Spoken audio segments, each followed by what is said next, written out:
এটা জানিয়ে না সে যদি দেহ না আমি কারো হাসে চাকরি করি এই তো আমার হলে মজা লইব। আরে এটা শান্ত হয় না, হ্যাঁ কারো আসো কাম করে এই তো সুযোগ লাগে মজা লওয়ার। কিরে আমার দিকে মুখ ঘুরাস কে রে? তোর দেখিয়া মুখ ঘুরাইছি না, মুখ ঘুরাইছি তোর অধবতন দেখিয়া। অধপতন? কার অধপতন? আমার না তোর? আমি আজকে একটা গাড়ির মালিক আর তুই একটা সামান্য কারো আসার মধ্যে কাম করস। তুই কি গাড়ি ঠিক করাবার লাগাইছস না আমার অপমান করবার লাগাইছস? স্কুল জীবনে তো কম অপমান করছস না, ক্লাসের ফার্স্ট বয় আসিলি দেখা। শোন, ক্লাসের ফার্স্ট বয় হইলেই সফলতা অর্জন করা যায় না। সব হচ্ছে আমার কপালের দোষ। কপালের দোষ দিস না, সবল যে পরিশ্রম। আজকে আমি কঠোর পরিশ্রম করছি দেখেই এরকম কয়েকটার গাড়ির মালিক। আপনি ক্লাসের টপারই দিয়ে পারস, কিন্তু তোর ভিতরে পরিশ্রম নাই দেখে তুই আজকে গাড়ির মেকানিক। মেকানিক বলবি না, আমি গাড়ির ডাক্তার।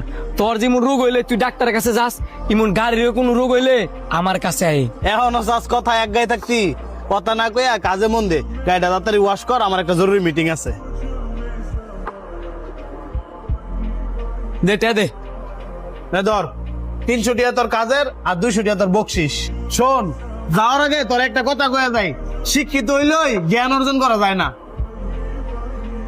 কিরে এই গাড়ির মেকানিক তোর বন্ধু? আর কইও না ভাই, আমার ক্লাসের ফার্স্ট বয় আছিল, হ্যাঁ 200 টাকা বকশিস দিয়েছি, আর হ্যাঁ আমার কাগজটা গিফট দিছে। সামান্য কাগজ? অপমান করছস না, নে তোর গাড়ির ব্রেক ফেল করে দিলাম। ভাই আসলে যে গাড়ির ব্রেক লইতেছে না।